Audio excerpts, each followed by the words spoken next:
Beautiful Renju. Thank you. Hi Thamburu. വിവാഹ വാർഷിക സമ്മാനം. എന്തിനാ കിച്ചു ഇതൊക്കെ? ഇതിന്റെയൊക്കെ വല്ല കാര്യം? അയ്യോ ഇതൊന്നും ഞങ്ങളുടെ വകയല്ല, മനുസാർ തന്നയച്ചാ. എന്നിട്ട് മനുവേട്ടനെ ചെയിൻ കൊടുക്കാൻ പോയി. അല്ല ഈ ചെയിൻ വാങ്ങാൻ പോയി. ചെയിനോ? അതായത് ഈ ചെയിൻ എന്ന് പറഞ്ഞാൽ വലിയൊരു ഫോറിൻ കമ്പനി അവരുടെ ചെയിൻ ഓഫ് ഷോറൂംസ് ഇന്ത്യ തുടങ്ങാൻ പോവുക. അപ്പൊ അതിന്റെ പരസ്യത്തിന്റെ ഓർഡർ നമുക്ക് കിട്ടിയത്. അത് വാങ്ങാനാണ് മനുസാർ പോയത്. അല്ലേ ജീവ? കൊടുത്തു കാണും. ഈ മനുവേട്ടൻ എന്ത് പണിയാ കാട്ടിയത്? അയ്യോ തീർന്നിട്ടില്ല, ഇനിയുണ്ട് ജീവ. ഡിയർ രഞ്ജു. ഡിയറസ്റ്റ് രഞ്ജു, 7 സ്വരങ്ങളിൽ തീർത്ത സംഗീതം പോലെ സ്നേഹത്തിന്റെ തന്ത്രികൾ മീട്ടി 7 ജന്മവും ഒന്നായി ജീവിക്കുവാൻ ദൈവം നമ്മെ അനുഗ്രഹിക്കട്ടെ. സ്വന്തം മനു. ഇത് മനുവേട്ടൻ എഴുതിയതാണ്. അയ്യോ ഈ ജീവന്റെ ഒരു ജോക്കിങ്. മനുസാർ കവലകൾ എഴുതും. ജീനിയസ്. അതെ, മനുസാറിന്റെ കഴിവല്ല, ഈ സൗന്ദര്യം കണ്ട ആരും എഴുതി പോകും. പാവം മനുസാർ ആകെ ഡെസ്പറേറ്റ് ആയിട്ടാ പോയത്. അത് വിവാഹം കഴിഞ്ഞിട്ട് ആദ്യത്തെ ആനിവേഴ്സറി അല്ലേ, അതും ഭാര്യയോടൊപ്പം കഴിയേണ്ട ദിവസം. അത് മിസ്സായതിന്റെ വിഷമം. എന്തായാലും പോകാതിരിക്കാൻ പറ്റില്ലല്ലോ, കോടികളുടെ ഓർഡർ അല്ലേ. നീ പറയാതെ ഞാൻ എങ്ങനെയാ കേക്ക് മുറിക്കാൻ? അതിന് കേക്ക് എന്ന് പറഞ്ഞ പോലെ. പിന്നെ മൂക്കെന്നാ പറഞ്ഞത്? അതെ നമുക്ക് മൂക്ക് മുറിക്കാം. അപ്പൊ കേക്ക് മുറിക്കാം. ഇതാ കത്തി, നൈഫ് മുറിച്ചോ. മനുവേട്ടനില്ലാതെ അതിനെന്തിനാ മനുസാർ ഒരു കത്തി പോലെ? മനുസാർ ഇപ്പൊ എത്തും. ഇന്നത്തെ ഈവനിങ് ചേച്ചിക്ക് വേണ്ടി മാത്രം മാറ്റി വെച്ചിരിക്കുകയാണ്. എന്തൊക്കെയാ പ്ലാനിങ് എന്ന് അറിയോ? ബീച്ചിൽ ഒരു സ്റ്റാർ ഡിന്നർ, സെക്കൻഡ് ഷോ, പിന്നെ തേർഡ് ഷോ. വലിയ സാർ എവിടെ? മോളില്. ദൈവമേ, അത് എപ്പോഴായിരുന്നു? മോളിൽ എന്ന് പറഞ്ഞ മോളിൽ തന്നെ. ഞങ്ങൾ ഇപ്പൊ വരാം, കേക്ക് മുറിക്കല്ലേ? ഞാൻ പറഞ്ഞേക്കാം. മേനോ സാർ തിരിച്ചിട്ടുണ്ട് കേട്ടോ. ഇത് മനസ്സിലായില്ലേ? ബാലു എന്റെ അനിയന്റെ മോനാ. ഇത് മനസ്സിലായില്ലേ? എന്റെ വല്യച്ഛനാ. അതല്ലേ ഞാനും പറഞ്ഞേ. ആയിക്കോട്ടെ, ഞാൻ പറഞ്ഞാലും തെറ്റൊന്നുമില്ലല്ലോ. പക്കല്ലേ? Good morning sir. വാ വാ വാ. അല്ല അവനെവിടെ? വേന്ദ്രൻ, മാനവേന്ദ്രൻ. മനുസാർ അല്പം തിരക്കില്ല, ഒരു എമർജൻസി മീറ്റിംഗ്. മനുസാറിന്റെ എമർജൻസി ഒക്കെ എനിക്കറിയാം. ഓവർ ടൈം ഡ്യൂട്ടി ആയിരിക്കും അല്ലേ? ഇപ്പൊ എങ്ങനെയുണ്ട് വല്ലിച്ച? സ്വന്തം വിവാഹത്തിന്റെ 1ാം വാർഷികം. പാവ രഞ്ജു വെഡിങ് ആനിവേഴ്സറി കേക്ക് വാങ്ങി വെച്ച് മെഴുകുതിരിയും കൊളുത്തി കാത്തിരിക്കുക. ഈ മണക്കൂസ് പെണ്ണിന്റെ അടുത്ത് എത്ര പറഞ്ഞാലും മനസ്സിലാവില്ലല്ലോ. അയ്യോ, സാറുമാർ തെറ്റിദ്ധരിച്ചിരിക്കുകയാണ്. മനസ്സാറിനെ കുറിച്ച് അങ്ങനെ ഒന്നും പറയരുത്. പനിനീർ പൂ പോലെ മൃദുലമാണ് അദ്ദേഹത്തിന്റെ ഹൃദയം. ഇല്ല കിച്ചു? അതെ അതെ. രഞ്ജു ചേച്ചി കാത്തിരിക്കുമെന്നും ഇന്ന് ഒരു മീറ്റിംഗിനും ഇല്ലെന്ന് പറഞ്ഞ് ഇറങ്ങിയതാ. പക്ഷെ എന്ത് ചെയ്യാം, നിവൃത്തിയില്ലല്ലോ. ഞാൻ ഓഫീസിലേക്ക് വിളിച്ചിരുന്നല്ലോ, അവിടെ ഇല്ലല്ലേ? ഞാൻ ഗസ്റ്റ് ഹൗസിലേക്കും വിളിച്ചു, അവിടെയും ഇല്ല. അപ്പൊ ക്ലബിൽ വിളിക്കായിരുന്നില്ലേ? വിളിച്ചില്ല, അവിടെയും ഇല്ല. ഞാൻ നേരിട്ട് പോയിരുന്നു. കുഴഞ്ഞു. അപ്പൊ അതെ കറക്റ്റ്. മനുസാർ അവിടെ കൊണ്ടെന്ന് ഞങ്ങളും പറഞ്ഞില്ലല്ലോ. ലഗൂൺ പാർക്ക് ഹോട്ടലിലെ മീറ്റിംഗ്. ലഗൂൺ പാർക്കിലാണോ മരിയ പാർക്കിലാണോ? Lagoon park. ലഗൂൺ പാർക്കിൽ. എന്തോ ഊണ് കഴിക്കാൻ വരൂ. മനുവേട്ടൻ വരില്ല, എന്തോ തിരക്കാത്രേ. വരില്ല. നിനക്കറിയില്ലെങ്കിലും എനിക്കറിയാം. എന്താ ചെയ്ത്? ഇവര് അന്യരൊന്നല്ലല്ലോ. എന്റെ പൊന്നു മോളെ, നിനക്ക് അവൻ ഇനിയും മനസ്സിലായില്ലല്ലോ. ഇവളോട് ഇഷ്ടം തോന്നിട്ടൊന്നല്ല പരമേശ്വര. എന്റെ മടിശീലയിലെ ചക്രം കണ്ടിട്ട് അവൻ ഇവളെ കയറി പ്രേമിച്ചത്. ഇപ്പോൾ ഒരു വാക്ക് പറഞ്ഞാൽ മതി, ഇപ്പൊ പിടിച്ച് പുറത്താക്കി വേറെ കെട്ടിച്ചു വിടും ഞാൻ ഇവളെ. ആ സിംഗപ്പൂർ ചക്കൻ ഇപ്പോഴും തയ്യാറാ. എന്നിട്ട് ആ സ്ഥാപനം ഞാൻ ഇവനെ ഏൽപ്പിക്കും. ഞാൻ അതൊന്നും മോഹിച്ചിട്ടല്ല. ഞാൻ മോഹിച്ചു. അച്ഛനൊന്നും മിണ്ടാതിരിക്കുന്നുണ്ടോ? മനുവേട്ടന്റെ ജോലിയും തിരക്കൊക്കെ എനിക്കറിയാം. പരമേശ്വര മാമേ, കല്യാണം കഴിഞ്ഞ അന്ന് തുടങ്ങിയതാ മനുവേട്ടനോടുള്ള ഈ ദേഷ്യം. അതിന് സപ്പോർട്ട് ചെയ്യണ്ടേ ഇവിടെ ഒരാളും. എന്നാ ഞങ്ങൾ അങ്ങോട്ട് അടപ്രഥമം കൂട്ടി ഉണ്ടിട്ട് പോയാ മതിയുടെ പിള്ളേരെ. അവന്റെ പാട്ടിന് കൂത്താടുന്നത് നിങ്ങൾ കുറച്ച് പേരാണെന്ന് എനിക്കറിയാം. എന്റെ മരുമകൻ അതിന് ശേഷമല്ലേ അവൻ നിന്റെയൊക്കെ മുതലാളിയായത്. അത് പോട്ടെ, നീ ഇങ്ങോട്ട് വന്നേ. എന്താ വാ. എന്ത് മീറ്റിംഗ് ആണെന്നാ പറഞ്ഞേ?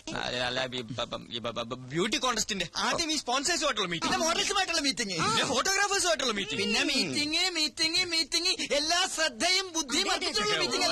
അല്പം തെറ്റിയാണ്ടല്ലോ. കവിതകൾ എന്റെ ബലഹീനതയാണ്. സ്ത്രീയെക്കുറിച്ച് പ്രശസ്തനായ ഒരു ആംഗലേയ കവി പാടിയത് എനിക്കറിയൂ. ഇല്ല. ഒരു നിമിഷം തരൂ നിന്നിൽ അലിയാൻ, ഒരു യുഗം തരൂ നിന്നെ അറിയാൻ. എത്ര പെട്ടെന്നാണ് ഞാൻ ആനിയെ അറിഞ്ഞത്. ഈ ജന്മാന്തരങ്ങളുടെ ബന്ധം എന്നൊക്കെ പറയാറില്ലേ, എന്നെന്നും ഇങ്ങനെ ഒന്നായി കഴിയാൻ ഒരു നൂൽ ബന്ധമായി ഈ ചെയിൻ ഇരിക്കട്ടെ. 22 ക്യാരറ്റ്സാ. ഇനി മുതൽ അങ്ങോട്ട് ഐ മാറ്റ് അഡ്വർടൈസിംഗ് കമ്പനിയുടെ അസറ്റ് ആയിരിക്കും ആനി. I assure U.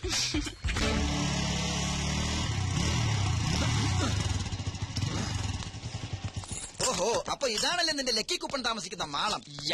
ചെന്ന് മകടി ഊതി ഇറക്കിക്കൊണ്ടുവാ. ആരോടത്? പെൺകുട്ടികൾ മാത്രം താമസിക്കുന്നത് പുരുഷന്മാർക്ക് എന്താ കാര്യം? താൻ പുരുഷനല്ലേ?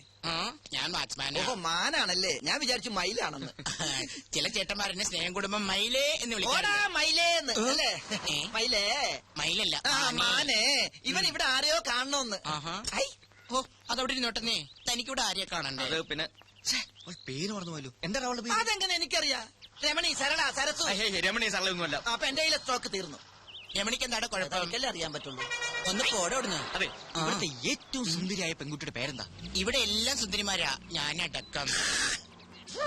കൊതിയൻ. ദാ, ദേ.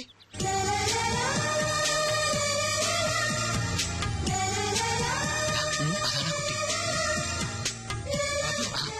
അതകിലേ കുട്ടിയെ തന്നെയാ കാണേണ്ടത്. താനും കൂടെ പോന്നെ, താനിവിടെ നിന്നിട്ടാ മതി. മാരീഡാണോ? അല്ല, ഞാനിപ്പൊ വരാം. വരണം. വരാടി. എന്നെ ഓർമ്മയില്ലേ? Lucky coupon. പിന്നെ ഓർക്കാതെ എന്താ ഇവിടെ?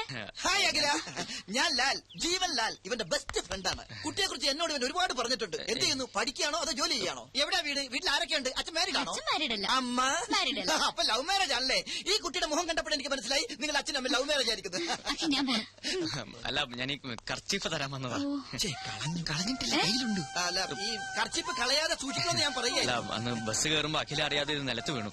ഞാൻ എടുക്കുമ്പോഴേക്കും ബസ് വിട്ടു. സൂക്ഷിച്ചു വെച്ചിരിക്കായിരുന്നു. Thank you. എന്നാലും ഇതിനു വേണ്ടി മെനക്കെട്ട്. അയ്യോ. It's A pleasure. ഓക്കെ, എന്ന് വരട്ടെ. ബൈ. ബൈ. അല്ല അഖില, കിച്ചു, അഖില എന്താ? കർച്ചീഫ് തിരിച്ചു തന്നതിന് ഒരു താങ്ക്സ് മാത്രമേ ഉള്ളൂ. പിന്നെന്താ വേണ്ടത്? പറയട്ടെ. Come on. Friendship, just an outing, അത്രേ ഉള്ളൂ. Okay, done. Thank you so much. Okay ആയോ? പകുതി ഓക്കെ. അപ്പൊ ബാക്കി പകുതി എനിക്ക് പണി കൂടി. എന്റെ ലൂട്ടി കഴിഞ്ഞു. ഓടി പന്നിച്ചി. വെറുതെ കൊതിപ്പിച്ചു, ദുഷ്ടൻ. ഒരുപാട് സ്വപ്നങ്ങളുമായി നടന്ന ഒന്നും ഫലവത്താവില്ലെന്നാ പറയാറ്. എന്നാലും ഞാൻ സ്വപ്നം കാണും, അതിന് ചെലവൊന്നുമില്ലല്ലോ. കേക്കട്ടെ, എന്തൊക്കെയാ തന്റെ സ്വപ്നങ്ങൾ? കിച്ചുവിനെ പോലെ ഒരുപാടൊന്നുമില്ല. ഒരേ ഒരു സ്വപ്നം. സ്വപ്നമെന്നോ ലക്ഷ്യമെന്നോ എന്ത് വേണമെങ്കിലും വിളിക്കാം. സസ്പെൻസ് ഇടാതെ കാര്യം പറയടോ. ആ കാണുന്ന വീട് കണ്ടോ? വീടോ? അതൊരു കൊട്ടാരം പോലെ ഉണ്ടല്ലോ. അതുപോലൊരു വീട് എനിക്ക് സ്വന്തമാക്കണം. എന്തിനാ ചിരിക്കുന്നത്? സിറ്റിയുടെ നടുക്കുള്ള ആ വീടിന് എന്ത് വില വരുമെന്നറിയോ? കുറഞ്ഞത് 1 കോടി. ആയിക്കോട്ടെ. കയ്യിലാകെ ഉള്ളത് മോഡലിംഗ്, എന്നിട്ടും സ്വപ്നം ചില്ലറയൊന്നുമല്ല. അതെ, അതിൽ കുറഞ്ഞ ഒരു സ്വപ്നവും എനിക്കില്ല. അത് ശരി. ഇനി ഈ സ്വപ്നം സഫലമായില്ലെങ്കിൽ എന്ത് ചെയ്യും? കോടീശ്വരനായ ഒരാളെ കല്യാണം കഴിക്കും, എന്നിട്ടത് സ്വന്തമാക്കും. അങ്ങനെ ഒരാൾ വരണ്ടേ? വന്നില്ലെങ്കിൽ അങ്ങനെ ഒരാളെ കണ്ടെത്തി ഞാനങ്ങ് പ്രേമിക്കും. ഓ, എന്തൊരു ബുദ്ധി. എന്നാലും വെറുതെ ഒന്ന് സങ്കല്പിക്കേ. ഓക്കെ. തന്റെ പ്രതീക്ഷയ്ക്ക് വിരുദ്ധമായി കോടീശ്വരനല്ലാത്ത ഒരു സാധാരണ ചെറുപ്പക്കാരനുമായി താൻ പ്രണയത്തിലായി. അല്ല, ജസ്റ്റ് ഇമാജിൻ. നോ, അങ്ങനെ ഒരിക്കലും സംഭവിക്കില്ല. 2 ദുർബലർ ചേർന്നാൽ ഒരിക്കലും ഒരു സ്വപ്നവും പൂവണിയില്ല. അതാണ് എന്റെ കണ്ടെത്തൽ. ഹേയ്, എന്തു പറ്റി? ഹേയ്, ഒന്നുമില്ല. താൻ വളരെ ഫ്രാങ്കാ. വലിയൊരു സത്യം എത്ര സിമ്പിളായി പറഞ്ഞു. ഹേ കിച്ചു, എന്റെ സ്വപ്നം ഫലിക്കോ? ദേ, അത് കണ്ടോ? പുതിയൊരു പുലരിയായി തിരിച്ചു വരാൻ ആഴിയിലേക്ക് ആണ്ടുപോകുന്ന സൂര്യൻ. ഈ സമയത്ത് ചിന്തിക്കുന്നൊക്കെ ഫലിക്കുന്ന പറയാ. പറഞ്ഞു ഞാൻ. So best of luck.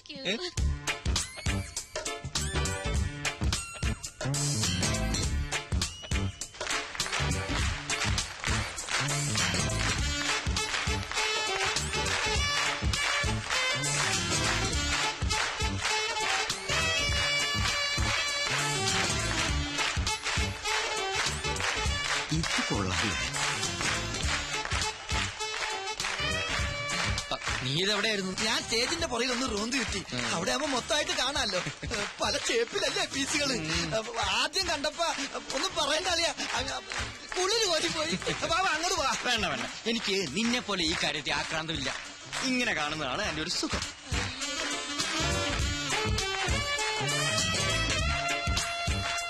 ഇതിനൊരു 40 മാർക്ക് ഞാൻ കൊടുക്കും. നീയോ? ഏയ്, അത്രയ്ക്കൊന്നുമില്ല. തൊലി വെളുപ്പ് മാത്രമേ ഉള്ളൂ. ടീച്ചേഴ്സ് പോരാ. ടീച്ചേഴ്സ് അല്ലടാ, ഫീച്ചേഴ്സ്.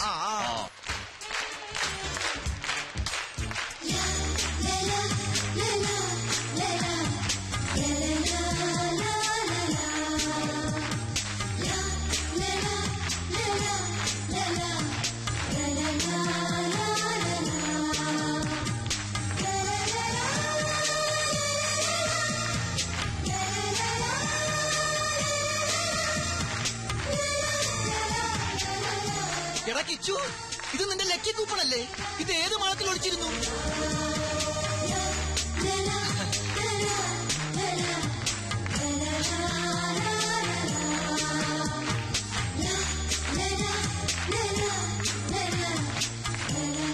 ഇതിന്റെ ഫീച്ചേഴ്സ് ഓക്കെയാണോ? Double okay. എങ്കിൽ ഇതിന് എത്ര മാർക്ക് കൊടുക്കാം? ഇതിന് മാർക്കല്ല, എന്റെ മനസ്സ് തന്നെ കൊടുത്തു കഴിഞ്ഞില്ലേ? ഏ